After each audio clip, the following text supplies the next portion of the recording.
वस्तुएं। ठीक है, आगे पढ़ते हैं। अब है उत्पाद आधारित उद्योग, यानी कि जो उत्पाद है वो कैसा उत्पाद है, ठीक है, किस श्रेणी का है, उस पर आधारित उद्योग जो बनाए गए हैं।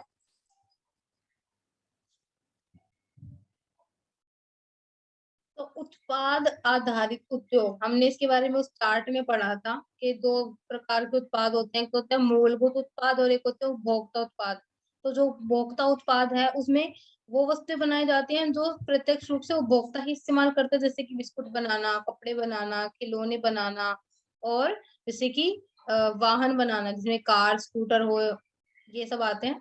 तो वह उद्योग जिनके उत्पाद को किसी अन्य उद्योग में कच्चे माल के रूप में प्रयोग किया जाता है वे मूलभूत उद्योग कहे जाते हैं।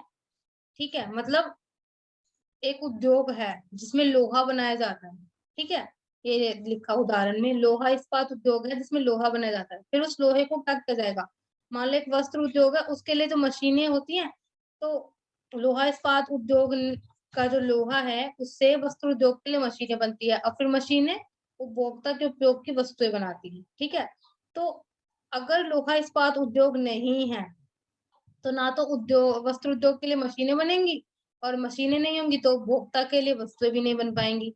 तो इन उद्योगों का जो आधार है वो लोहा इस्पात उद्योग है, इसलिए लोहा इस्पात उद्योग को आधारभूत उद्योग भी कहा जाता है। ठीक है, क्योंकि यह सभी उद्योगों का आधार होता है। आगे बढ़ते हैं, स्वामित्व आधारित उद्योग, यानी कि किसका हक है, किसका स्वामित्व है उद्योगों पे, इस श्रेणी में बांटा गया है। तो पहले हमने पढ़ा सार्वजनिक क्षेत्र, ये सरकार के अधीन होते हैं, इसमें पूंजी, लाभ, हानि सभी सरकार के द्वारा ही लगाए जाते हैं, सरकार के ही होते हैं।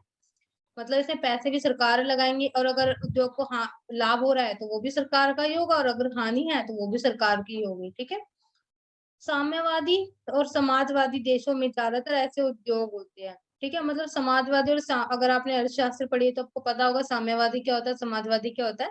मतलब ये ऐसी व्यवस्था है जिसमें सरकार का ज्यादातर उद्योगों पर सरकार का ही स्वामित्व होता है। ठीक है, जैसे कि भारत में रेल उद्योग, भारत में जो रेल उद्योग है वो सरकार के ही नियंत्रण में है। ठीक है, उसे हम सार्वजनिक क्षेत्र कहते हैं। दूसरा है निजी क्षेत्र, इनका मालिक एक व्यक्ति या कंपनी होती है। ठीक है, पूंजीवादी देशों में यह व्यवस्था होती है।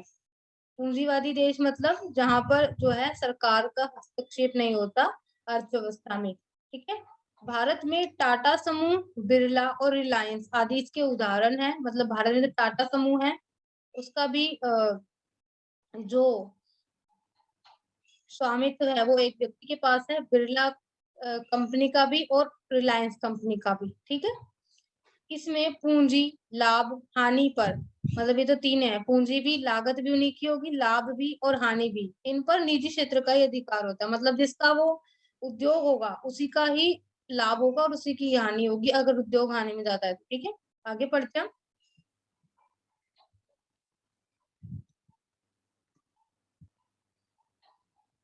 संयुक्त क्षेत्र, कुछ उद्योगों का संचालन सरकार तथा निजी कंपनी मिलकर करते हैं।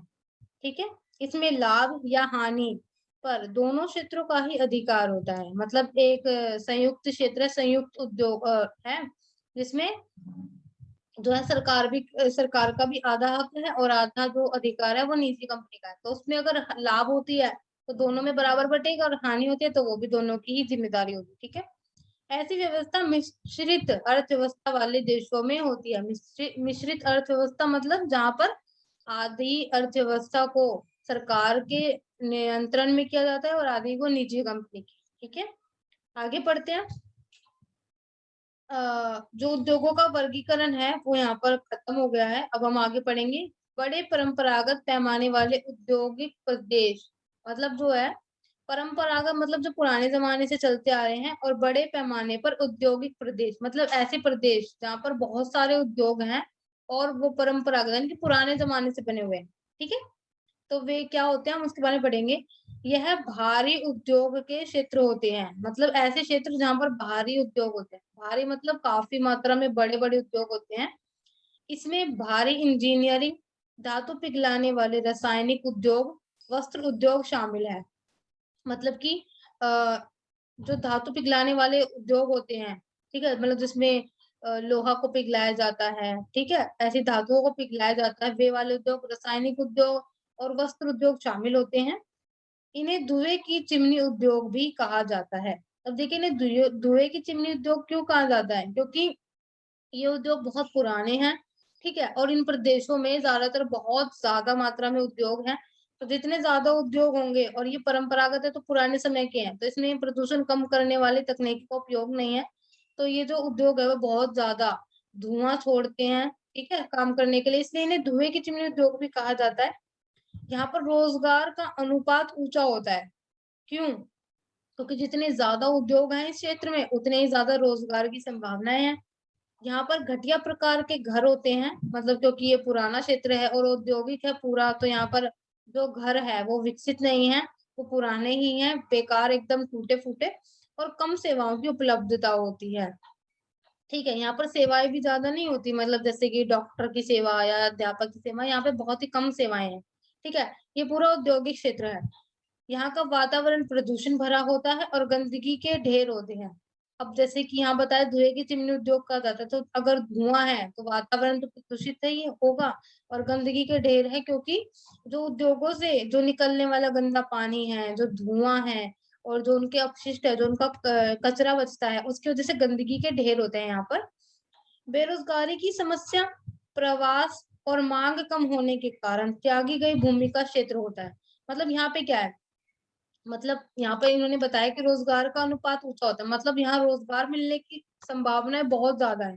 पर क्योंकि ये क्षेत्र प्रदूषण भरा है, गंदगी के ढेर है और एकदम ऐसा लगता है बहुत ही प्रदूषित है और ना कि यहाँ पे अ, अच्छे घर हैं और सेवाएँ भी कम हैं, तो यहाँ पर बेरोजगारी है।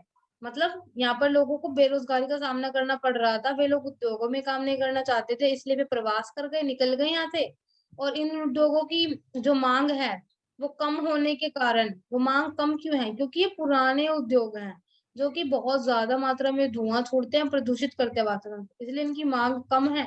इसीलिए यहाँ से लोग चले गए हैं, बेरोज़गारी की समस्या, इसलिए यहाँ पर त्यागी गई भूमि का क्षेत्र होता है। ठीक है? आगे पढ़ते हैं। उच्च प्रौद्योगिकी उद्योग, अब ये कौन से उद्योग होते हैं? उच्च प्रौद्योगिकी मतलब यहाँ की जो तकनीक है, वो बहुत ही उच्च होती है। अब इसके बारे में पढ़ेंगे। यह नवीनतम उद्योग है। जो हमने परंपरागत उद्योग पढ़े, मतलब ये पुराने ज़माने के उद्योग थे। अब ये नवीनतम उद्योग है, उच्च प्रौद्योगिकी उद्योग जो है वो आज के ज़माने के आधुनिक है, ठीक है? इनमें वस्तुओं का उत्पादन गहन शोध के बाद किया जाता है, मतलब बहुत ही ज़्यादा शोध किया जाता है, उसके बाद ही वस्तुओं का उत्पादन किया जाता है। इन उद्योगों में तकनीकी बहुत उन्नत होती है, मतलब बहुत ही विकसित तकनीकों का इस्तेमाल किया जाता है।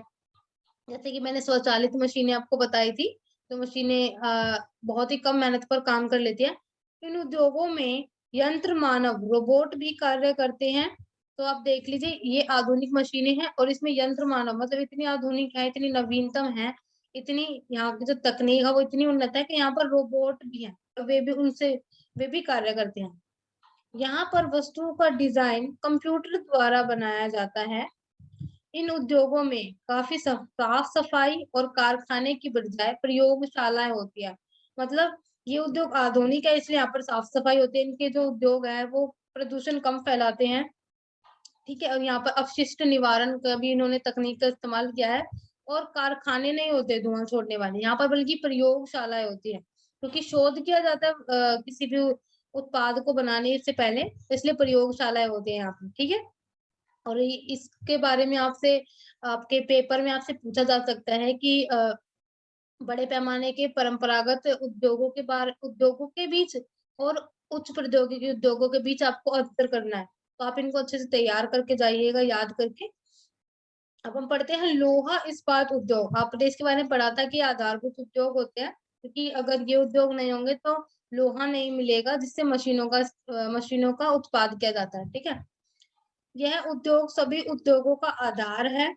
इसे आधारभूत उद्योग भी कहते हैं, क्योंकि इसी उद्योग से प्राप्त लोहे से अन्य उद्योगों के लिए मशीनें और औजार बनाए जाते हैं।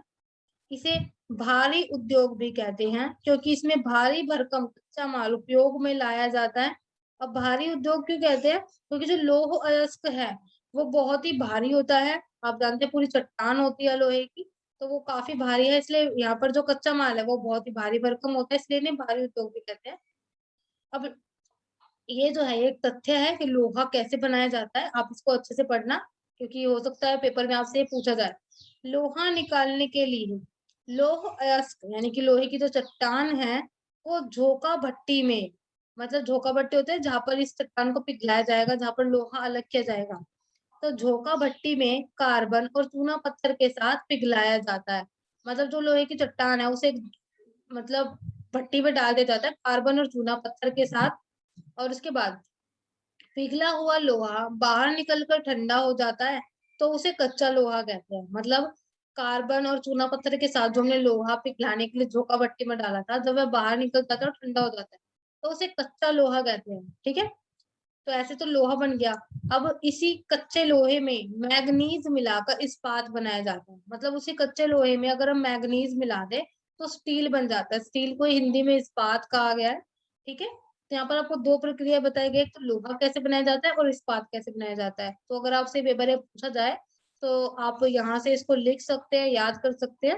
ठीक है, अब हम पढ़ेंगे सूती कपड़ा उद्योग। अब ये जो सूती कपड़ा उद्योग है, ये जो टॉपिक है, ठीक है, ये बहुत ही ज्यादा महत्वपूर्ण है। ये पेपर में कई बार पूछा गया है लगातार, इसलिए आपको इसे बहुत अच्छे से तैयार याद करके जाना है। ठीक है, मैं इसे बढ़ाती हूँ। इसमें सूती कपड़ा हस्तकरघा, बिजली करघा और कारखानों द्वारा बनाया जाता है। मतलब जो सूती कपड़ा हम बनाते हैं सूती कपड़ा उद्योग में, वो हस्तकरघा, मैंने आपको बताया था, हाथ की मशीन होती है जिससे सूत को काता जाता है, और बिजली करघा यानी कि बिजली से काटने वाला करघा, ठीक है, सूत को काटने वाला, और कारखानों द्वारा बनाया जाता है, मतलब उद्योगों में। ठीक है, अब हम पढ़ते हैं हस्तकरघा क्षेत्र क्या होता है। इसमें अधिक श्रमिकों की आवश्यकता होती है, क्योंकि काम जो है वो हाथों से किया जाता है। ठीक है, तो ज्यादा काम करने के लिए ज्यादा श्रमिकों की आवश्यकता होती है। कम कुशल श्रमिकों को रोजगार मिलता है यहाँ पर, क्योंकि यहाँ मशीनों का उपयोग नहीं है, इसलिए कम कुशल श्रमिकों से भी काम चल जाता है। इसमें कम पूंजी की आवश्यकता होती है। सूत की कताई और बुनाई का कार्य किया जाता है। ठीक है, अब यहाँ पर कम पूंजी की आवश्यकता होती है, क्योंकि मशीनें नहीं है, मशीनें नहीं होंगी तो कम पूंजी का इस्तेमाल होगा, और वे हाथों से ही हस्तकरघे की मदद से सूत की कताई करते हैं और उसकी बुनाई का कार्य किया जाता है। ठीक है, अब पढ़ते बिजली करघा क्षेत्र।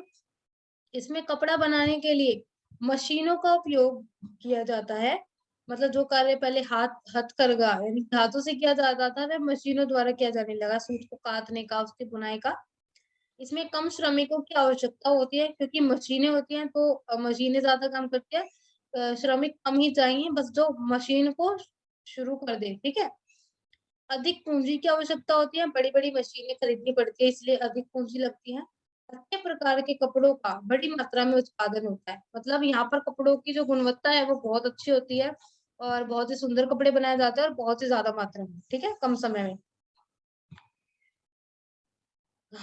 अब भारत में सूत की ज्यादातर फैक्ट्रियां महाराष्ट्र व गुजरात में है। अब आप एक चीज याद रखिए, जो महाराष्ट्र है वहां पर काली मृदा पाई जाती है, जो कि दक्कन का एक पठार है। तो जो महाराष्ट्र में काली तो महाराष्ट्र में जो काली मृदा पाई जाती है वह कपास की खेती के लिए सबसे ही ज्यादा उपयुक्त होती है, इसलिए महाराष्ट्र और गुजरात में ही भारत में सूत की ज्यादातर फैक्ट्रियां हैं। ठीक है, बड़े बड़े उद्योग है। वर्तमान में अमेरिका, इंग्लैंड, रूस, नेपाल, फ्रांस, सिंगापुर और अफ्रीका को सूती वस्त्र का निर्यात करता है। मतलब भारत में बने जो सूती वस्त्र हैं वो अमेरिका को भेजे जाते हैं भारत द्वारा, इंग्लैंड, रूस, नेपाल, फ्रांस, सिंगापुर और अफ्रीका को भेजे जाते हैं। ठीक है, सूती वस्त्रों के उपयोग से कुछ अन्य उद्योगों को भी बढ़ावा मिलता है। मतलब जो सूती वस्त्र अगर हम उसको उद्योग लगाया है, और अगर लोग जो जनता है वो सूती वस्त्रों का उपयोग करती है, तो उससे दो उद्योगों को और फायदा मिलता है और बढ़ावा होता है। रंगाई उद्योग, मतलब अगर आपने कपड़ा बनाया है, सूती वस्त्र बनाया है, तो उस पर आप रंगाई भी करवाएंगे, उसमें रंग भी करवाएंगे, आपको लाल पसंद है, मतलब रंग बिरंगे वस्त्र आते हैं बाजारों में, तो रंगाई उद्योग को भी फायदा होता है। और पैकिंग उद्योग, मतलब सूती वस्त्र बन गए हैं, उसमें रंगाई कर दी गई है, अब उन्हें बेचने के लिए पैक भी किया जाएगा, पन्नियों में बंद किया जाता है उन्हें बाजारों में बेचने के लिए। तो अगर सूती वस्त्रों के उपयोग बढ़ता है तो उससे रंगाई उद्योग और पैकिंग उद्योग को भी बढ़ावा मिलता है, फायदा होता है। ठीक है, अब कुछ समस्याएं हैं जो सूती उद्योगों के सामने वर्तमान में आई हैं, वे पढ़ते हैं। सूती उद्योगों के सामने समस्याएं, पुरानी मशीनें। देखिए जो सूती उद्योग है ना, वो काफी पुरानी मशीनें होती हैं उन उद्योगों में, ठीक है, जिसकी वजह से उन उद्योगों की अब जो मांग है वो कम हो गई है, ठीक है। श्रम, दूसरा है श्रमिकों की कमी। श्रमिक जो है वो सूती वस्त्र उद्योगों में जो है श्रमिकों की कमी होने लग गई है, ठीक है। तीसरा है कृत्रिम रेशे और रेडीमेड वस्त्रों से कठिन प्रतिस्पर्धा। जो सूती वस्त्र है उनकी प्रतिस्पर्धा होती है, बहुत कठिन प्रतिस्पर्धा है, क्योंकि आजकल जो है भारत में वस्त्रों को, जो रेडीमेड वस्त्र होते हैं, कृत्रिम रेशे के वस्त्र हैं, ठीक है, वो बाहर से निर्यात किए जाते हैं। तो जो कृत्रिम रेशे वाली जो उद्योग है, उनकी जो मांगे है वो ज्यादा हो रही है, उनको ज्यादा लाभ हो रहा है, और उनकी वजह से जो सूती उद्योग है उनके सामने एक समस्या, बहुत बड़ी समस्या खड़ी हो गई है, जिस वजह से ना तो उन्हें लाभ हो पा रहा है, ना वे अपनी मशीनें बदल पा रहे हैं, बड़ी मशीनें नहीं लगा पा रहे, और बड़ी मशीनें नहीं है इन उद्योगों में, ज्यादा लाभ नहीं है। इस वजह से यहाँ पर श्रमिकों की कमी है, लोग यहाँ पर कम आते हैं रोजगार के लिए, ठीक है। दूसरा है बिजली आपूर्ति न, सॉरी, आखिरी है वो है बिजली आपूर्ति न होना। मतलब जो सूती वस्त्रों के जो उद्योग है वो ऐसी जगह क्षेत्रों में लगे हुए हैं जहाँ पर जो है बिजली कम आती है, तो वहां पर बिजली जितनी मतलब उद्योगों को ऊर्जा चाहिए, जो पुरानी मशीन है वो ज्यादा ऊर्जा की खपत करती है, तो अ, उन क्षेत्रों में बिजली की आपूर्ति नहीं हो पाती, वहां उन्हें जितनी उद्योगों को बिजली चाहिए उतनी बिजली नहीं मिल पाती है। इस वजह से ये जो समस्याएं हैं वो सूती उद्योगों के सामने है, ठीक है। तो इस अध्याय में सिर्फ इतना ही था। तो आज की वीडियो यहीं पर समाप्त होती है। मुझे आशा है आपको सबको यह जो अध्याय है वो समझ में आया होगा। अगर आपको कोई दिक्कत परेशानी होती है तो आप वीडियो को रोककर या फिर उसे दोबारा सुनकर आप अपने जो नोट्स है वो बना सकते हैं, ठीक है। और इसे पेपर में अच्छे से तैयार करके जाइएगा, क्योंकि इस अध्याय से काफी ज्यादा प्रश्न पूछे जाते हैं, और मुख्यतः सूती वस्त्र उद्योग के बारे में।